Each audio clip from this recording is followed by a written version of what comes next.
Salut à tous.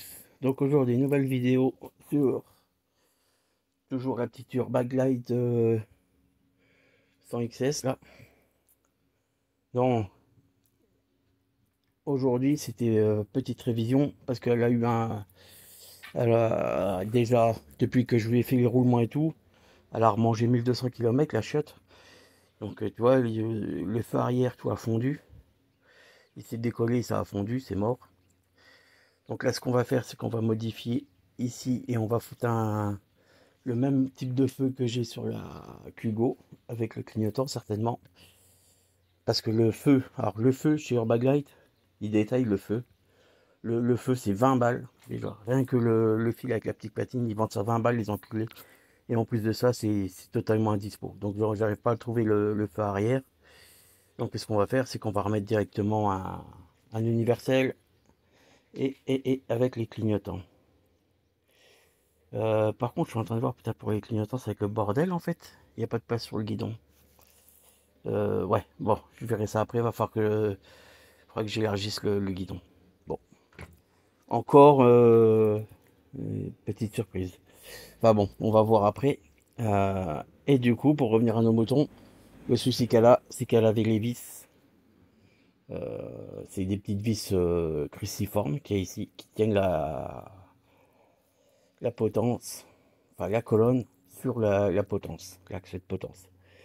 Donc à chaque fois qu'il me la ramène, à chaque fois ces vis se sont desserrées. Donc même avec le back press, les vis avaient quand même bougé. Sauf que là, cette fois-ci, il y en a deux sur les quatre, à force de choper du jeu, tellement que ça tire dessus, il tire dessus. En fait, le pas de vis est arraché. Donc dans ce cas-là, tu as deux cas de figure. Soit tu retaraudes, du coup, en M6, et tu mets des vis. Et pour moi, le pas de vis, ça recommencera, ça va s'arracher. Donc moi, ce que j'ai fait, c'est pour éviter ça, tu vois. Je sais pas si tu vois. Voilà, tu vois, je fous des vis traversantes. Donc pour faire simple, tu vires tes vis cruciformes de merde. Moi j'ai percé à 6. Là, tu perces. Tu fais traversant. Hein. Donc ce que j'appelle percer traversant, c'est que tu perces ici, tu continues, vas dans la continuité pour que ça sorte de l'autre côté. Tu perces tout à 6. Il faut des boulons euh, diamètre avec du filetage diamètre 6. Tu vois. Donc la longueur, ça c'est des 60. Donc tu vois, il y a du robe. Minimum, il faut du 50 mm en longueur. Diamètre 6, c'est du M8. Donc M6. Ouais. Donc voilà, tu fous ça. Et après, t'as plus de soucis. Tout en sachant que quand tu remets le petit crochet, donc le boulon du bas, tu vois, ça passe facile, le petit crochet, ça ne gêne pas. Pour celui du haut, là, ce qu'il faudra faire pour que ça passe, c'est qu'il faut meuler la tête de vis. Donc, ben, comme là, moi, je vais prendre la disqueuse. Tu diminues la tête de vis de moitié en épaisseur. Ça fait que, t'inquiète pas, ça bougera pas non plus. Hein. Tu diminues la tête de vis. Ou alors, le peu qui manque, il faut la meuler, mais juste en biais. Moi, je vais la dégager carrément dans l'épaisseur pour que ça passe. Pour pouvoir remettre le petit crochet de verrouillage. C'est le seul truc, entre guillemets, un peu chiant à faire. Tu vois. Les vis de merde, franchement, c'est un truc de fou, quoi.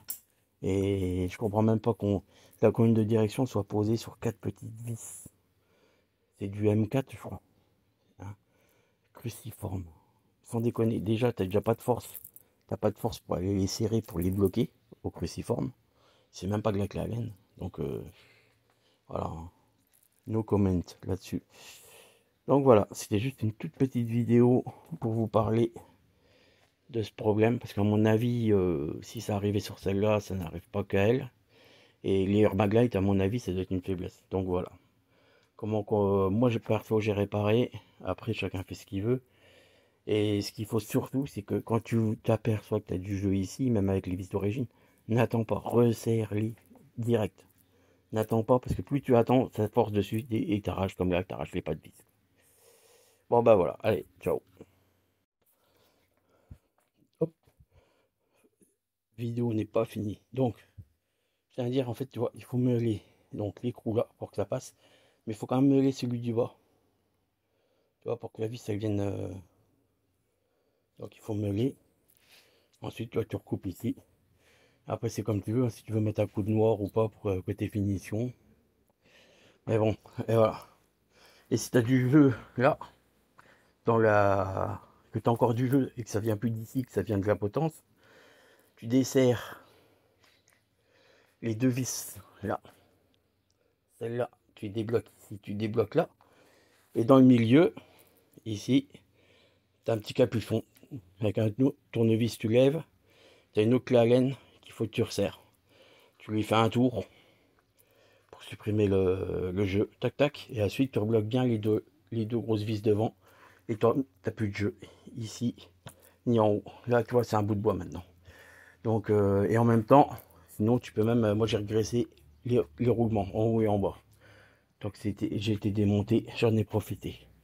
Foutre de la graisse. Donc, voilà. Retirer. Voilà ce que ça donne. Tu vois, à la fin, ça fait pas dégueu. Hein.